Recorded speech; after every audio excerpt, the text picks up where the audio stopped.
के दर्द को समझने के लिए 2012 में जाना पड़ेगा, जब सहारा श्री ने एफिडेविट लगा करके और चिल्ला चिल्ला करके कोर्ट में बोले थे कि आने वाले दिनों में हम पैसे तो जमा कर देंगे लेकिन आप दे नहीं पाएंगे, और वही हो रही है। आज पूरे हिंदुस्तान की सारी एजेंसियां सहारा के ऊपर इन्वेस्टिगेशन कर रही है। सहारा के ऊपर प्रतिबंध होते हुए भी सहारा को ही दोषी ठहराया जा रहा है, जबकि हकीकत यह है कि सहारा को पूरी तरह से आज भी आजाद नहीं किया गया है। जो सितंबर में लिबर्टी दे करके और आज तक उस लिबर्टी का 1% भी लिबर्टी नहीं दिया गया, और आज कहा जाता है कि सहारा, आज जो कुछ भी हुआ है उसका सिर्फ और सिर्फ कारण सहारा है। सर, इस हिंदुस्तान में आज तक के इतिहास में जितनी भी कंपनियां खुली और बंद हुई है उसमें सहारा ही एक ऐसा अपवाद है जो आज भी जिंदा है और आज भी लड़ रहा है। नहीं तो इतिहास साक्षी है, उठा करके देख लिया जाए कि कितनी कंपनियां लोगों को रुलाई है और कितने पैसे डुबाई है।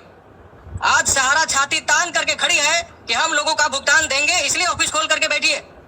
जहां तक सवाल है कि आज सिचुएशन ऐसा क्रिएट क्यों हो गया, या जो कुछ भी आज पिछले 10 दिन से या 15 दिन से या महीने से चल रही है, उसके पीछे जो कुछ भी कंफ्यूजन है उसको सोचने और समझने की जरूरत है। सर, सहारा आज के आंसू का, दर्द का कारण नहीं है, कारण इस देश की रेगुलेटरी है, इस देश का कानून है।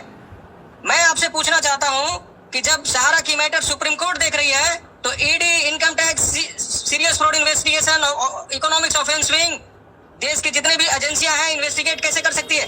क्या सुप्रीम कोर्ट को एक ऐसी सर्कुलर पास नहीं करना चाहिए था कि जब सुप्रीम कोर्ट इस मैटर को देख रही है तो कोई भी इन्वेस्टिगेशन इसके अंदर इंटरफेयर नहीं करेगा?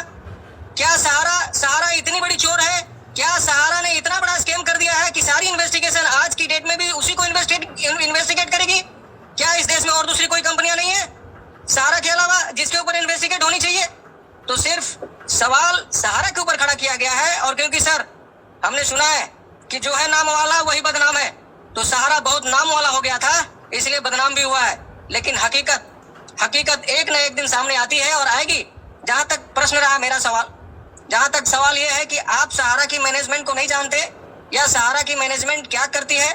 सर, मैंने पहले भी कहा है कि ना तो मैं सहारा की मैनेजमेंट को या ना सहारा के किसी ऑफिसर को, मैं सिर्फ और सिर्फ सहारा की नीति को और सहारा श्री की सोच को डिफेंड करने के लिए आता हूं। और मैं अच्छी तरह से जानता हूं कि मुझे जिस तरह से आज देवेंद्र जी रो रहे हैं, सर सब रो रहे हैं, मैं भी उन्हीं की तरह हूं। मेरा भी पैसा डूबा हुआ है, मेरा भी पैसा फंसा हुआ है, हमारी परिवार भी कैसे चल रही है मुझे पता है।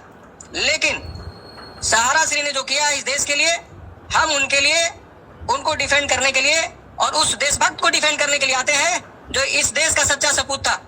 मैनेजमेंट में खामियां हो सकती है, मैनेजमेंट गलतियां की है, मैनेजमेंट गलती करती है, लेकिन उसका मतलब ये नहीं कि सर किसी का नीति खराब हो जाती है। निर्माण हुआ था, सहारा का संपादन किया गया था, हम उस सहारा श्री का सम्मान करते हैं,